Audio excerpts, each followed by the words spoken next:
Are ordinary people able to do terrible things?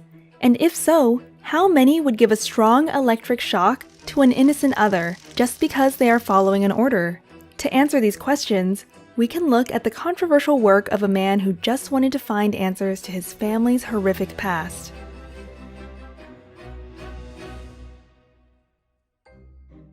In 1961, Stanley Milgram, a young psychologist, wanted to find out how ordinary citizens were able to commit acts of unspeakable evil in Nazi Germany. His theory: some people do horrific things because they obey even the most wicked leaders. To test his theory, Milgram designed a clever experiment that changed our understanding of human behavior forever.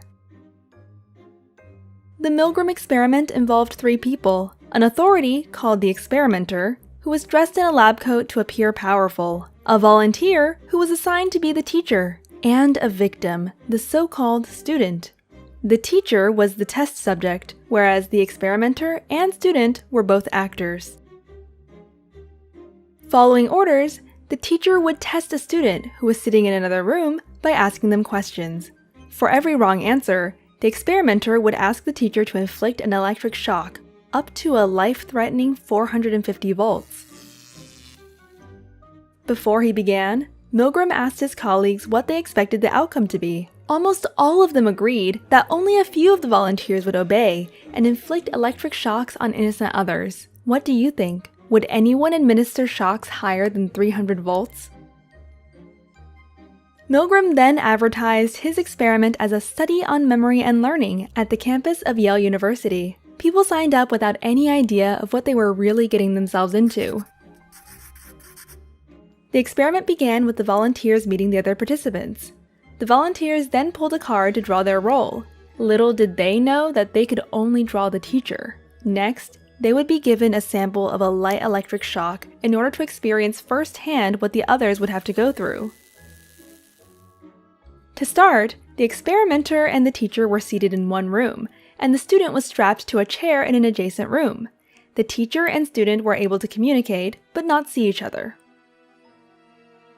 The experimenter then gave the teacher a list of questions. The teacher would then read out the questions, and the student would press a button to indicate a response. For every false answer, the teacher would administer a shock, starting at 15 volts and increasing in 15-volt increments up to 450. What the teacher didn't know was that the student didn't actually receive any shocks. Instead, a tape recorder was used to play various responses. In the beginning, the teacher would hear protest or bangs against the wall. If shocks would increase, the reactions would become louder, and in case someone would go all the way, the learner would fall silent. In case the teacher became hesitant and asked to stop, the experimenter would resort to the following 4 prompts. First, he would say, "Please continue." If that was unsuccessful, he would go on with, "The experiment requires that you continue." Then, "It is absolutely essential that you continue." And lastly, "You have no other choice. You must go on." Along the way, the volunteers displayed signs of extreme tension, such as sweating, trembling, and even uncontrollable laughing fits. The experiment would be stopped only after all 4 prompts had been used, or the maximum voltage of 450 volts had been given 3 times.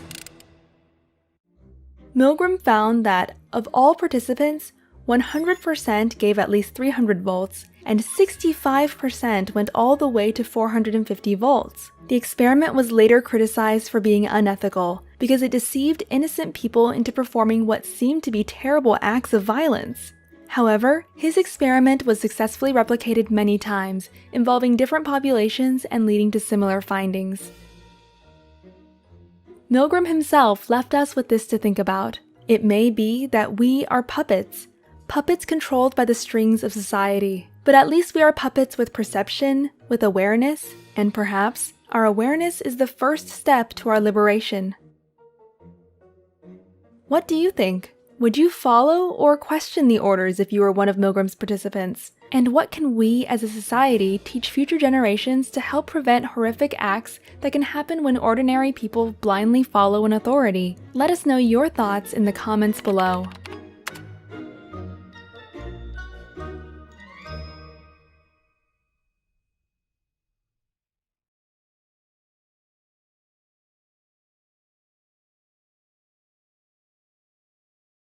This and all other Sprouts videos are licensed under Creative Commons.